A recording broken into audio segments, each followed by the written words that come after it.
Hey, welcome back, everybody. Thank you for tuning in to the Tomatolito Show. And I got a quick bite here, a quick bit to fill you in on in regards to this Saturday's exhibition match between Iron Mike Tyson and Roy Jones Jr. A lot of hype, a lot of noise. We ended up covering an episode here, and several times I think we've talked about that fight already. And now something else got released today where they ended up releasing changes to the rules. If you start looking at the rules where it was supposed to be an 8-round fight, 12-ounce gloves, 2-minute rounds instead of 3-minute rounds, the 8 rounds not letting them go all the way to avoid them gassing out badly and being overly tired. So they end up catering and dropping a 12-round fight to an 8-round fight. The fact that there was not going to be a winner, the fact that there's not even judges sitting at ringside. The California State Athletic Commission was going to be overly protecting them. No knockouts. They're constantly putting out that it's going to be an exhibition match and almost like a charitable event type thing, where headgear was to be optional, but don't expect a real fight. It's not going to be a sanctioned fight. All this was coming down, right? And so nonetheless, it's a pay-per-view, and so people are going to tune in and buy the pay-per-view out of curiosity for this fight, out of curiosity of seeing how these two legends look and come back, and how they're going to look on their comeback as they step back into the ring. 1, 2, seeing them step in the ring against one another, across from one another, a fight that we should have seen in the early 2000s and never happened. Now we get to see them. So the nostalgia of it's what's building the curiosity and the hype behind this exhibition event.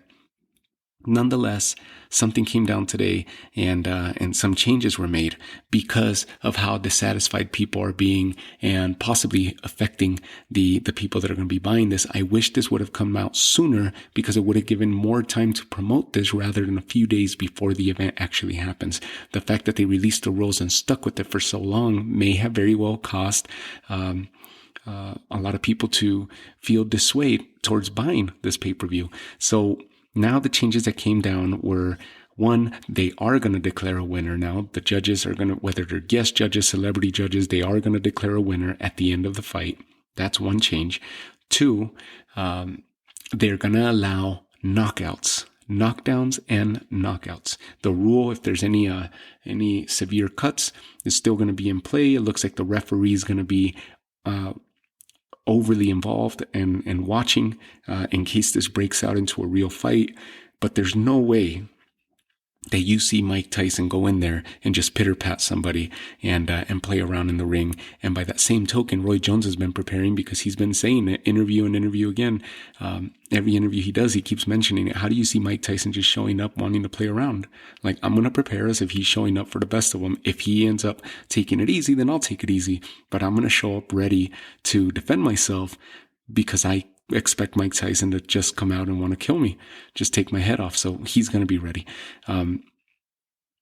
That's where the curiosity and the anticipation is being built on, right? How is it that this is going to play out? Is it going to be a circus, or is it going to be something where they're going to be throwing the middle finger to the State Athletic Commission and being like, screw your rules, we're fighting?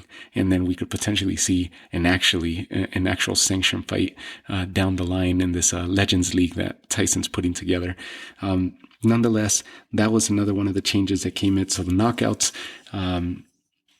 and the fact that there will be a winner declared. And the third thing that came out, because there was not going to be a winner, therefore no winner, meaning no bets. So nobody was going to be betting on this. The betting odds were basically just people guessing and trying to figure out just in a playful manner as to who was going to take this, how they're going to show up, blah, blah, blah. But now that they are going to declare a winner, DraftKings ended up coming out and getting creative with the types of bets that they're going to be taking and the odds that they're releasing. Tyson seems to be ahead in the odds over Roy Jones. So people are really siding with Iron Mike.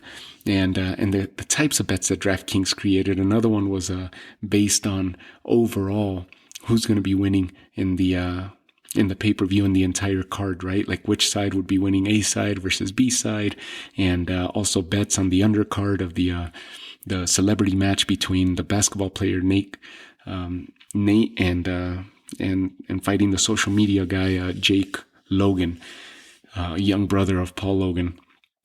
So that's going to be, and it's Nate Robinson, right? Challenging Jake Logan. His name skipped me for a little bit. So those are the updates that we got. I hope that this is the last time that I talk to you as far as changes to this exhibition match. And the next time we talk about this fight will be a recap of what it was and versus what we expected, right? And what we ended up seeing versus what it could have been, or maybe it's going to be an amazing show through and through. And we'll be like, wow, we didn't give it enough credit. It was well worth it, right? For the $50. If you got it, pay it, watch the fight, enjoy it. We're getting close to the end of the year.